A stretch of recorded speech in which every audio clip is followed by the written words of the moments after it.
Banjir bandang rendam permukiman warga Desa Terong dan Lamahala, Flores Timur akibat hujan deras yang mengguyur wilayah Adonara Timur, mengakibatkan 2 sungai meluap. Derasnya air sungai meluap hingga ke permukaan jalan dan permukiman warga. Tidak hanya terendam air, luapan kali juga berisi lumpur melanda di Desa Lamahala dan Desa Terong.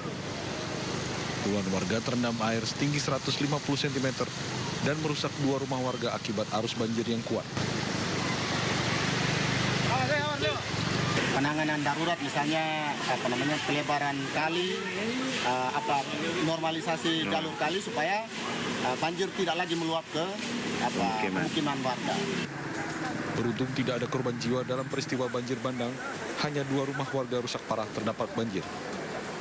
Dari Flores Timur, Nusa Tenggara Timur, Joni Nura, iNews melaporkan.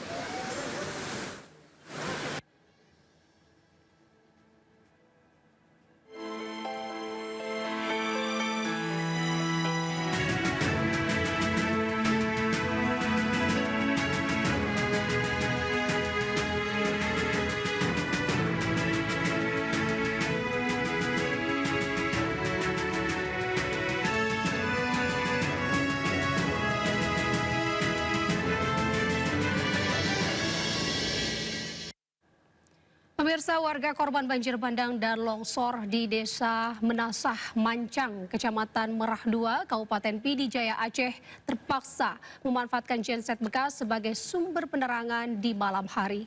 Di tengah keterbatasan dan kondisi darurat, alat seadanya itu jadi satu-satunya harapan bagi para pengungsi di posko desa. Berikut liputannya untuk Anda.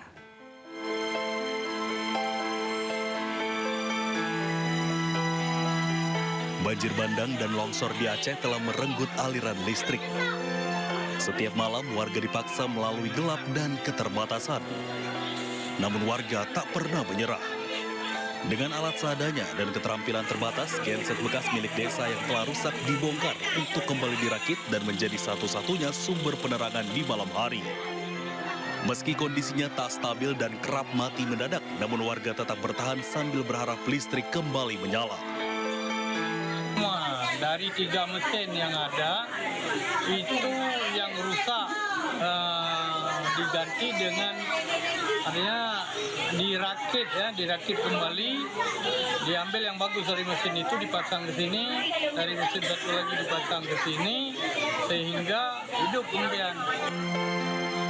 Tak hanya untuk penerangan, genset tersebut juga dimanfaatkan untuk menghidupkan mesin pompa air sumur bor yang selamat dari terjangan bencana, guna memenuhi kebutuhan air para pengungsi. Dari Pidijaya Aceh, Jamal Pangwa, iNews melaporkan.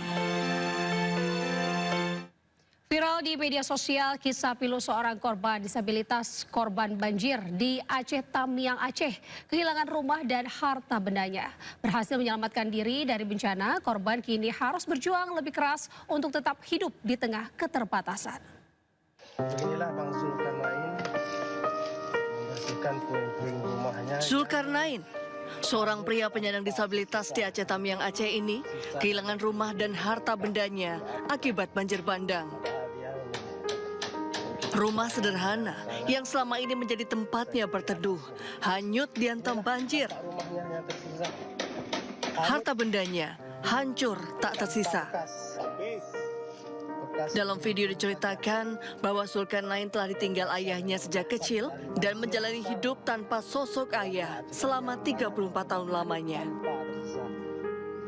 Kini di tengah bencana, mereka yang paling terbatas dipaksa berjuang lebih keras. Jakarta. Kami langsung kirim uangnya, bayar kontak di lapangan. Kenapa? Kasihan saudara-saudara. 40 ton cabai dibeli dari sentra pertanian di Kabupaten Aceh Tengah dan Bener Meriah. 15 ton dikirim ke Jakarta menggunakan pesawat Hercules TNI Angkatan Udara dari Bandara Rembele ke Bandara Halim Perdana Kusuma. Sisa pasokan akan disalurkan ke sejumlah daerah yang mengalami lonjakan harga cabai. Panen di saat gempa, kita kirim ke daerah-daerah seluruh Aceh Medan yang butuh, kemudian selebihnya kita angkut ke Jakarta. Kami langsung kirim uang. Kementerian Pertanian bekerja sama dengan pedagang cabai di Pusat Informasi Pasar Induk Ramat Jati untuk memastikan distribusi berjalan lancar. Tim Liputan iNews melaporkan.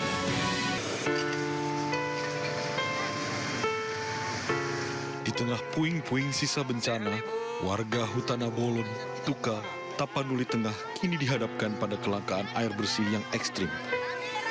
Untuk sekedar mencuci pakaian, warga terpaksa menggunakan air kubangan yang keruh bercampur lumpur. Pemandangan ini seolah menunjukkan betapa berharganya setetes air bersih di lokasi ini. Karena untuk bisa menikmati air bersih, warga harus menempuh perjalanan berkilo-kilometer ke desa lain yang tidak terdampak. Di saat yang sama, warga juga mengaku ketakutan dengan banjir susulan karena alat berat yang diterjunkan untuk penanganan di Sungai Aek Godang hanya satu. Kalau bisa ditambahlah alat berat itu, karena bisa numpuk semua di sungai sana. Artinya Jadi biar cepat kembali normal kayak. Iya, karena kalau nanti datang hujan atau itu pasti banjir lagi. Oh, gitu. Hingga kini, kondisi hutan desa Hutana Bolon, Tuka masih terlihat porak-poranda. Material batu dan kayu berukuran besar masih berserakan di mana-mana, seolah menjadi saksi bisu betapa dahsyatnya terjangan banjir dan longsor yang terjadi saat itu. Dari Tapanuli Tengah, Sumatera Utara, Sukriyadi, iNews melaporkan.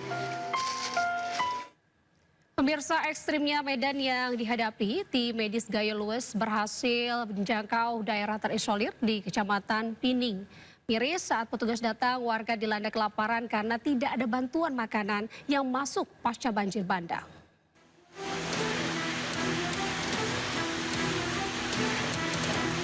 Tim kesehatan didampingi TNI berhasil menembus daerah terisolir yaitu Kecamatan Pining, Kabupaten Gayo Luwes. Perjalanan ini mereka tempuh selama 9 jam. Panjangnya durasi perjalanan dikarenakan jarak sejauh 18 km terputus pasca banjir bandang dan tanah longsor akhir November lalu.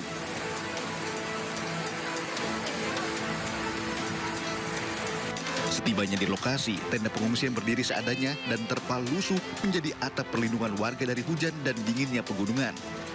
Persediaan makanan pun mulai menipis dan banyak anak-anak yang mulai kekurangan nutrisi. Ini keadaan masyarakat di sana sangat menyedihkan.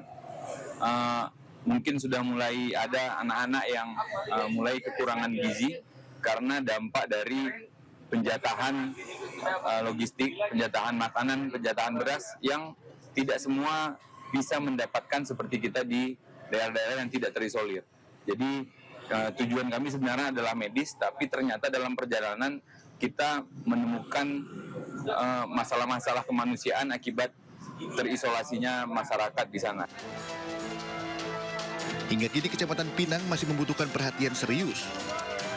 Selain layanan kesehatan berkelanjutan, pasokan logistik dan akses menjadi kebutuhan mendesak agar krisis kemanusiaan di Pining tidak semakin memburuk. Dari Kabupaten Gayo Luwes, Aceh, Dosaino Ariga, iNews melaporkan.